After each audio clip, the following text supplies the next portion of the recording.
Pessoal, vamos então para a nossa 10ª aula. Nessa aula de 10 eu vou falar então sobre vetores. Vamos criar aqui só um detalhezinho depois que eu finalizei aqui que eu podia ter mostrado para vocês. Uma forma da gente encurtar essa aula, a aula 9, que foi a aula passada, seria, em vez de a gente criar o resultado, a gente já pegar direto aqui, ó, colocar aqui sem inicializar uma variável, tá? Dessa forma aqui também o programa também ia funcionar. O pessoal às vezes gosta de encurtar aí as linhas, né? Dessa forma aqui fica bem reduzido, não precisa de outra variável declarada. Mas vamos lá para a aula 10, falar sobre vetores. Então, clicar o botão direito aqui, criar projeto. Então vai ser a nossa aula 10, linguagem Java, pode deixar esse tamanho mesmo. E vamos lá. Nessa aula aqui falaremos sobre vetores. Vou clicar com o botão direito, vou editar propriedades, main class meu vai ser o meu aula 10. Vou salvar. Vou só copiar isso daqui para não ter que perder tempo. Venho aqui no source, um novo arquivo, escrevo aula 10.java, dou um enter, dou um clique sobre ele e vou colar. E aqui vai ser minha aula 10.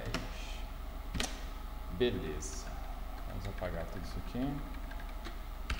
Bom, lá no nosso guia, eu coloquei para vocês na declaração de variáveis como que se declara uma variável.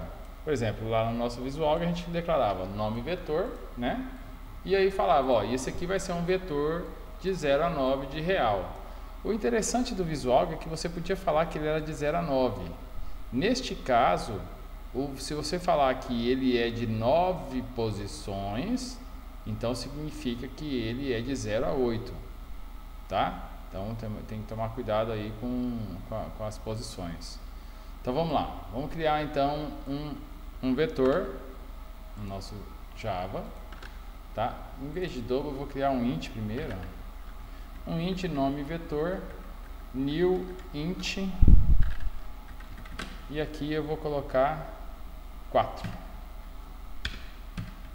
Então eu vou falar aqui que o meu nome vetor na posição 0, todos eles começam na posição 0, né? Vai receber 1, 2, 3, por exemplo. Então, deixa eu colocar logo aqui. Se são 4 posições, então ele só vai até o 3, tá? Então aqui eu posso colocar aí 3, 4, 5, e aqui eu posso colocar 7, 8, 9, e aqui eu vou colocar 9, 1, 0. Pronto, tá? Então se eu colocar um system.out.ln aqui,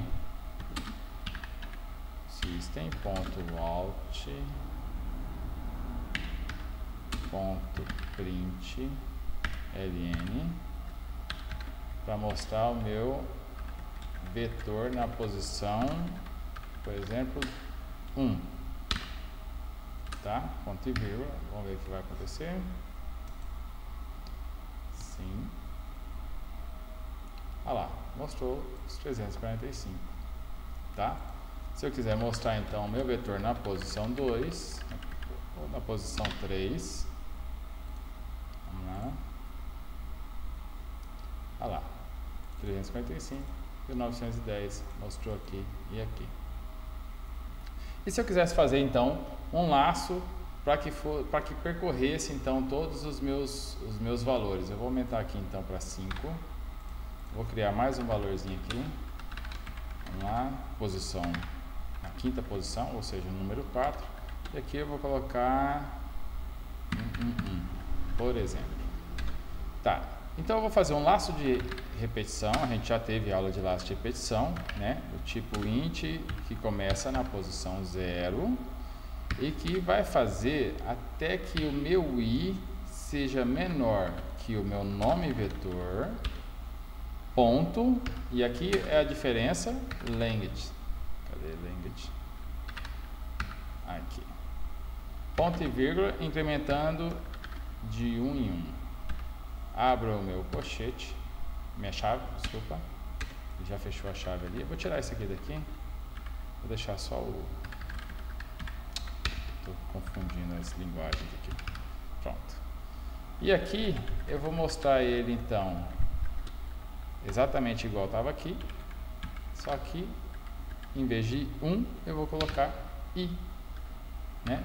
Então vamos lá, antes de rodar, olha só, inicia o meu laço com 0 no I e faça o meu laço enquanto o meu I for menor que o tamanho, ou seja, quando o meu I for 5, que é o máximo, né, de tamanho aqui, enquanto o meu I tiver menor que 6, vamos dizer assim, né, menor que 1, 2, 3, 4, 5, ele vai continuar dentro do laço. Na sexta posição, que é a hora que ele volta, ele não faz mais essa condição e aí ele vai sair do laço. Então ele vai rodar as 5 vezes aqui no I, vamos ver?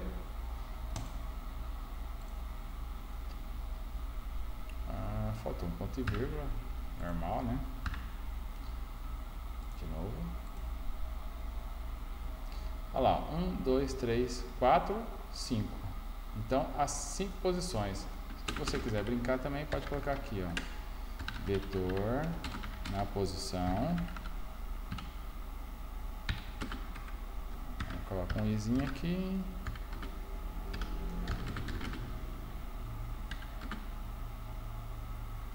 Igual a, e aqui é mais, vamos ver de novo, starta, olha lá, vetor na posição 0, 1, 2, 3, na posição 1, 3, 4, 5 e assim por diante. E se eu quisesse ir de trás para frente? A gente aprendeu isso também. Como que a gente funciona o de trás para frente?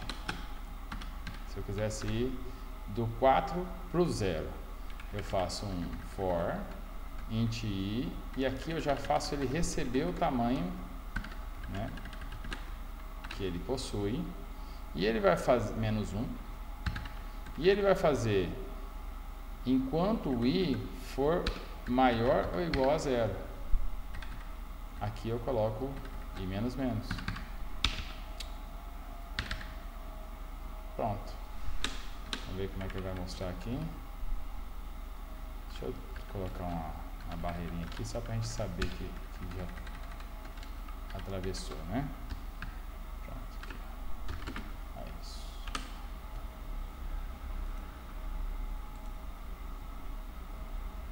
Aí, ó. Então o primeiro laço ali foi de 0 até 4 e o segundo laço foi de 4 até 0, tá? Então essa aqui é a forma que a gente armazena no vetor. Essa aqui é a forma que a gente pode fazer a leitura do vetor. Consequentemente, também é a forma que a gente pode fazer a alimentação de um vetor. Por exemplo, se você for gerar um vetor aí de 100 posições aleatórias, então você pode estar utilizando um laço também de repetição. Vou mostrar então para vocês como é que faz o vetor receber de forma aleatória, alimentar ele de forma aleatória, tá? Bom, aqui no guia, se você reparar, ó, eu coloquei lá embaixo, lá na parte das declarações de variáveis, né, uma forma de você fazer o RAND que a gente tinha lá no Visual. Então aqui a gente precisa fazer a importação dessa biblioteca random para que depois a gente crie uma variável do tipo random que pode estar usando o next int ou next double no valor no range que você quiser. Então vamos lá, olha só, import java util random, vou copiar aqui, então vou acrescentar a minha importação ali em cima, tá? Vou voltar lá no meu guia e vou criar o meu random gerador. Vou vir aqui de novo, ó. Posso colocar em cima, embaixo, tanto faz. Pessoal, eu não dei ênfase para vocês sobre a palavra new, que é a construção que é o construtor, porque isso vocês vão ter na aula de linguagem de programação 1. Por enquanto aqui é só algoritmo e é só o iniciozinho mesmo do Java, tá? Então vocês estão vendo a palavra new aqui, que é um construtor. Essas informações mais aprofundadas vocês vão ter em linguagens de programação 1, não é nessa disciplina, tá? Então a gente vai se ater apenas à sintaxe que é próxima do visual que a gente teve lá, ó. Então, como que temos que declarar então a biblioteca, temos essa sintaxe aqui que é para preparar a variável com esse nome, no caso aqui o nome gerador, e aí para a gente fazer ela funcionar, eu tenho que colocar isso aqui, ó, gerador.nextInt, tá? Então, gerador.nextInt é o que vai fazer alguma coisa receber aquele número randômico de 26 posições, começando com 0. Ou seja, isso aqui é a mesma coisa que, ó, pega um número aí randômico de 0 a 25, que são as 26 posições, tá? Então, aqui eu acrescentei os meus números nas 4 posições, certo? Então, em vez de eu fazer isso daqui, eu vou fazer um laço de repetição para que ele receba aquela alimentação. Eu vou colocar aqui, então, não vou mais colocar 5 posições, vou colocar 50 posições e eu vou fazer o seguinte, ó, faz um laço de repetição aí, faz um laço de repetição aí para poder alimentar ele, e aqui dentro do laço, você vai fazer o seguinte, faça com que aquele vetor na posição I receba o meu gerador aqui, ó. Vamos fazer um gerador de 100 posições? Vou colocar 101 para ele poder pegar, ou eu coloco 100 e coloco mais um aqui também. Assim ele vai pegar de 1 até 100. Não vai pegar o 0. Então, vamos lá. Criei o gerador, né? O nome da minha variável chama gerador, que ela é do tipo random, né? Preciso dessa biblioteca declarada lá em cima para importar as funções de randomize aqui. Depois que eu criei ela, eu também criei o meu vetor do tipo inteiro com 50 posições, ou seja, de 0 a 49. Fiz um laço que vai começar no 0 e vai até o menor que 50, ou seja, vai até 49, de 1 em 1, e para cada vez que ele rodar o laço, naquela posição do I, ou seja, de 0, começa no 0 e vai até 49, vai receber o meu gerador, e esse nextInt aqui é o nosso aleatório de 1 a 100. Depois disso ele vai mostrar na forma sequencial, né, o vetor na posição I, e depois ele vai mostrar na forma decrescente o vetor na posição I. Vamos lá? Se eu não esqueci nada... Ah lá, já foi. Então vou subir um pouquinho aqui, ó. Aí pode ver que não tem o 0, né? Eu coloquei de 1 a 100, né? Eu botei mais um aqui, ó, tá vendo? Aquele mais um ali, isso aqui significa que é de 0 a 99, que são 100 posições. Mais um significa então que é de 1 a 100. Não sei se vai ter um 100 aqui, mas vamos lá. Aí, ó. Aqui ele foi de 0 a 49, ó, né? Posição 0, e depois a posição 49 até 0, que a gente fez um laço decrescente. Ok? Então isso aqui aqui eu mostrei como que funciona um vetor, como que alimenta um vetor, como que pode estar percorrendo um vetor de forma crescente e de forma decrescente.